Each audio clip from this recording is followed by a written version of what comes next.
hafal juga, menghafalnya juga boleh disebutkan. Amsal 21 ayat berapa? Iya, sama-sama kita membacanya. 1, 2, 3, ya. Keinginan bernafsu sepanjang hari, tetapi orang benar memberi tanpa batas. Silakan duduk, terima kasih. Nanti kalau ada kata memberi, katakan amin. Memberi. Ih, kayaknya kurang kuat. Memberi.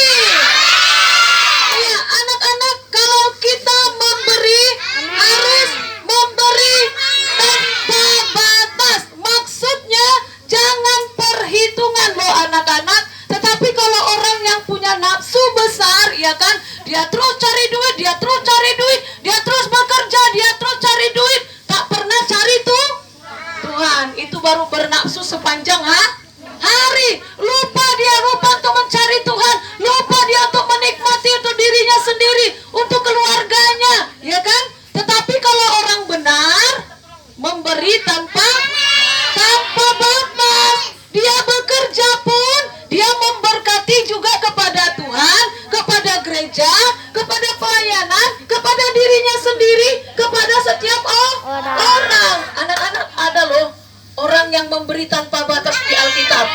Perhatikan sini, jangan dulu tantunkan, dengar dulu baik-baik. Nah, waktu itu ada seseorang yang datang dari Yerusalem. Dia mau ke Yeriko.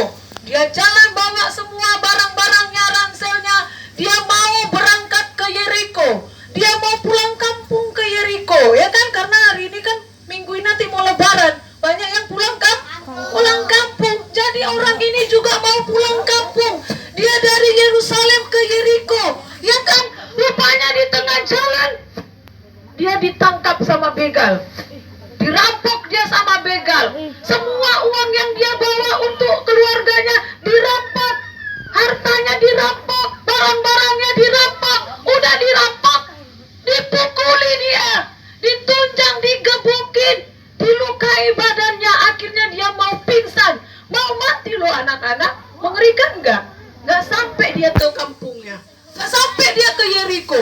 Rupanya ada anak Tuhan, waktu dia sudah mau mati, ya kan, tidak ada yang menolongnya. Lewatlah anak Tuhan yang percaya kepadanya, lewat seorang imam, lewat. Tapi dibiarin aja padahal dia sudah mau mati.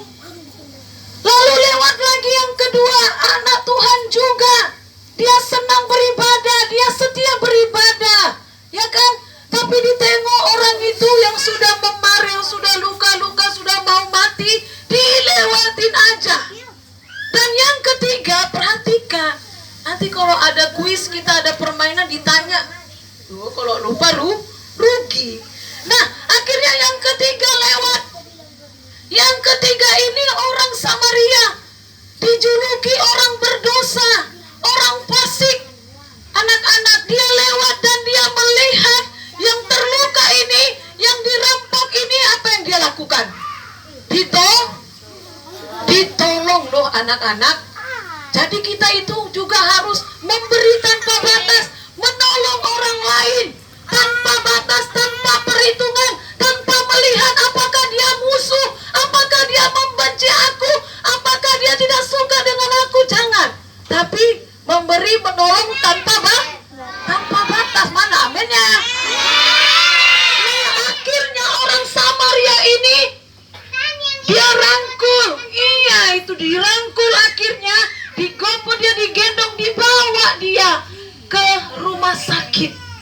Setelah dibawa ke rumah sakit, dia dibawa ke penginapan, ke hotel. Bayangkan, baik nggak orang Samaria itu? Baik nggak? Kalau kita kadang paling hanya, nah ini duit untukmu, udah pergilah kau pergi, ya kan? Tapi orang Samaria ini tidak. Dia tolong, dia bawa ke rumah sakit, dia bawa lagi ke hotel. Dia bilang sama penjaga hotel, hei, jaga dia ya, rawat dia. Nanti ku kasih, nanti perhitungannya berapapun nanti ku kasih kalau aku pulang dari tempat pekerjaan, ya. Oke, beres. Setelah beberapa hari dirawat sama orang hotel, akhirnya orang itu sembuh, sehat. Dan orang Samaria itu datang menjumpai dia untuk dia supaya pulang ke kampungnya di Yeriko, ya kan? Dia dikasih lagi uang jalan. Luar biasa tidak? Hah? Makanya kita harus memberi tanpa batas. Jangan lihat itu musuhmu. Jangan lihat dia orang yang membencimu. Jangan lihat dia orang yang tidak suka denganmu. Kalau dia butuh pertolongan, kasih pertolongan. Beri tanpa batas. Mana amennya? Iya gitu dong. Memberi tanpa batas. Kayak orang Samaria loh anak-anak.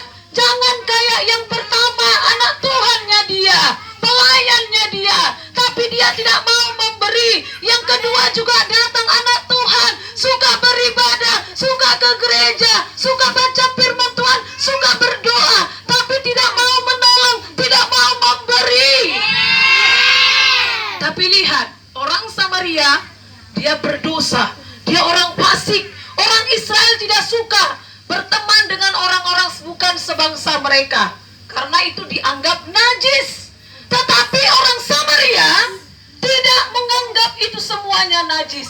Yang penting ada belas kasih. Makanya sama seperti Yesus, dia juga ada belas kasih. Dia mati di atas kayu salib. Anak-anak, untuk siapa? Untuk saya, untuk kita semua yang berdosa. Karena kita ini adalah orang berdosa.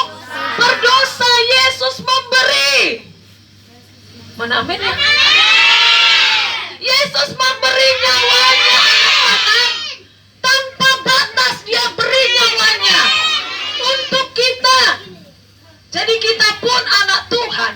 Kalau kita anak Tuhan Yesus, ya kan? Yang naik ke kereta besar, ya kan? Harus menolong dan memberi tanpa batas. Ya anak-anak. Nah, perhatikan di sini sama seperti hari ini. Lihat di sini, ada anak Tuhan. Padahal dia bukan pelayan, padahal dia bukan hamba Tuhan, tetapi dia mau memberi. Dia mau memberkati anak-anak Maranatha. Dengan apa tadi? Dengan baju. Diberkati anak Maranatha dengan baju. Dia memberi tanpa batas. Waktu kita pasca pun dia juga memberi tanpa batas. Hadiah-hadiah kalian, snack-snack kalian itu dari dia. Dari anak Tuhan itu yang suka memberi. Jadi anak-anak kalian pun jangan pelit. Ada? Amin. Jangan pelit, jangan kedekut. Harus benar-benar suka memberi kepada siapapun. Ada amin? Sama seperti anak Tuhan itu, dia memberi tanpa batas. Padahal dia nggak ada anaknya, tapi dia suka memberi sama kalian. Supaya kalian ada baju, supaya kalian ada jajan, supaya kalian senang, supaya kalian bahagia. Jadi doakan selalu. PA Maranatha, ada amin? Selalu rajin, selalu semangat. Karena itu semua nanti khusus untuk mereka yang setia, yang rajin, yang semangat. Mereka dapat. Untuk anak laki-laki berdoa, ya kan? Siapa tahu nanti ada anak Tuhan yang mau memberi baju untuk anak laki-laki tanpa batas. Ada amin? Iya. Demikian.